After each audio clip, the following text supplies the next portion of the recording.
We arrived at the hospital about 5:30 in the morning, and I got started with an IV with some fluids and some Pitocin.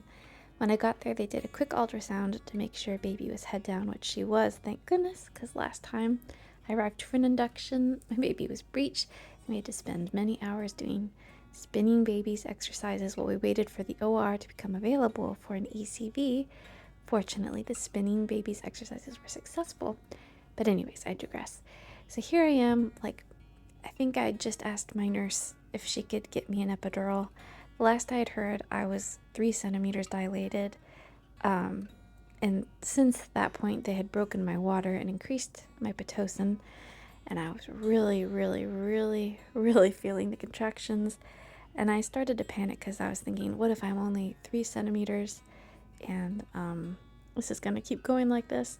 So I did ask for an epidural, and now looking back, I kind of wish that I didn't, because within 30 minutes of getting the epidural, it was time for her to be born. But the thing is, you just don't know how long the pain is going to last. And I do think that it was kind of hard with the Pitocin, because at this point I was having no break in between contractions, like at all. So I would have it start and peak and then come down a little bit, and then just as it was starting to come down, a new one would begin again.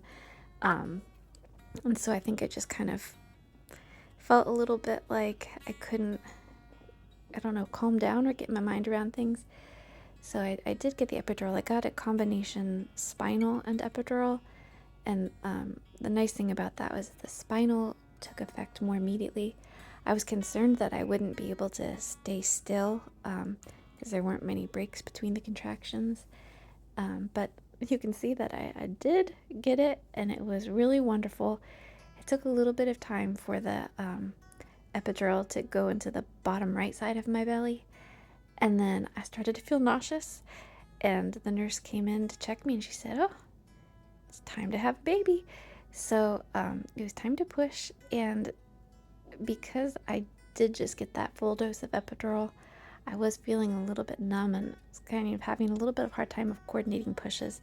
So they offered a mirror, and I was glad to accept it, and that did help. I think really would have been a good idea would have been to just let her kind of come down a little bit with the contractions, but instead they just had me start pushing, and it all worked out, and I got to catch her, which I've never gotten able to do before. She's our 7th baby, and so this is our youngest son, and my husband getting to hold her.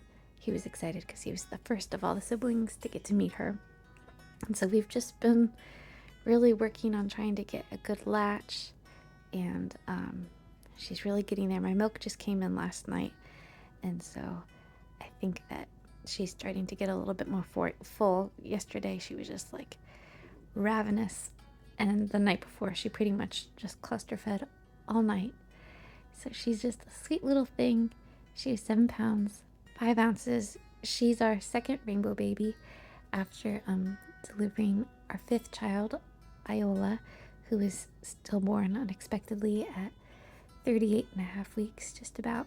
So that's actually why I had the induction, is because the maternal fetal medicine doctor recommended that our babies, following losing our daughter Iola, be born sometime between the 37th and the 39th week, which I don't tend to go into labor on my own before that time.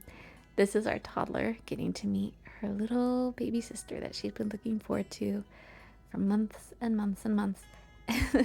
And she wanted me to put a sock on her hand, which, I don't know, she's in this phase where she likes to wear mismatched socks, and then she likes to put a sock on one hand. So she was being very kind and sharing the sock with her newborn baby sister.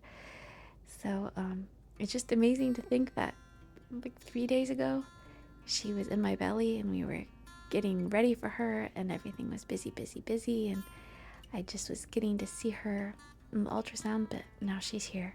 Well, that was my happy induction story. Thanks for listening. I hope you come back and watch more videos. Bye.